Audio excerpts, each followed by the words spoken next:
ഭർത്ത് വീട്ടിൽ നിന്നും പീഡനം അനുഭവിച്ച് മരണപ്പെടുന്ന, അതായത് കൊല്ലപ്പെടുന്ന അല്ലെങ്കിൽ ആത്മഹത്യ ചെയ്യുന്ന ഒരുപാട് സഹോദരിമാരുടെ ന്യൂസസ് നമ്മൾ കേട്ടുകൊണ്ടിരിക്കുന്നതാണ്. അവസാനം ഇവരുടെ പാരന്റ്സ്, മാതാപിതാക്കൾ പറയുന്ന ഒരു വാക്കുണ്ട്: മരിച്ച മകളേക്കാൾ നല്ലത് വിവാഹമോചിതയായിട്ടുള്ള മകളായിരുന്നു എന്നൊരു കാര്യം. പക്ഷെ ഈ സഹോദരിമാർ എല്ലാം മരിക്കുന്നതിന് മുൻപ് ഈ പാരന്റ്സിന് തോന്നിയിട്ടുണ്ടോ? ഇല്ല. ഇതിൽ പല കേസസും ഈ പാരന്റ്സിനൊക്കെ അറിയാം ഇങ്ങനെ പീഡനം നടക്കുന്നുണ്ട് എന്നൊരു കാര്യം. പക്ഷെ അവർ മക്കളോട് പറയും അത് ശരിയായിക്കോളും എന്നൊക്കെ പറഞ്ഞ് സമാധാനിപ്പിച്ചു വിടും. എന്നാൽ മരണപ്പെട്ട് കഴിഞ്ഞാൽ ഈ കാര്യങ്ങളൊക്കെ ഇങ്ങനെയൊക്കെ ഉപദ്രവിച്ചിന് എന്ന് പറഞ്ഞിട്ട് രംഗത്ത് വരികയും ചെയ്യും.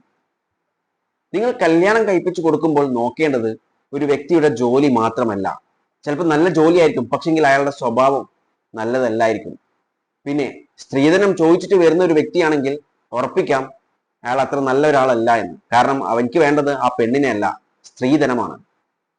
അതുകൊണ്ട് ഈ കാര്യങ്ങളൊക്കെ ചിന്തിച്ച്, ഒരുപാട് പേരുണ്ട് സ്ത്രീധനം വേണ്ട എന്ന് പറയുന്നത്, പക്ഷെങ്കിൽ അവർക്ക് ജോലി ഒരു ചെറിയ ജോലിയൊക്കെ ആയിരിക്കും, പക്ഷെങ്കിൽ ഒരു പക്ഷെ നല്ല മനസ്സായിരിക്കും. അങ്ങനെയാണെങ്കിൽ മക്കളെ പൊന്നുപോലെ നോക്കും അവർ. അതായത് നിങ്ങളുടെ മക്കളെ പൊന്നുപോലെ നോക്കും അവർ. ഈ കാര്യങ്ങളൊക്കെ മനസ്സിൽ വെച്ചിട്ട് വേണം ഒരാൾക്ക് മകളെ കല്യാണം കഴിപ്പിച്ച് കൊടുക്കാൻ വേണ്ടിയിട്ട്. അല്ലാതെ എല്ലാം അവസാനിച്ചതിന് ശേഷം നിലവിളിച്ചിട്ട് ഒരു കാര്യവുമില്ല.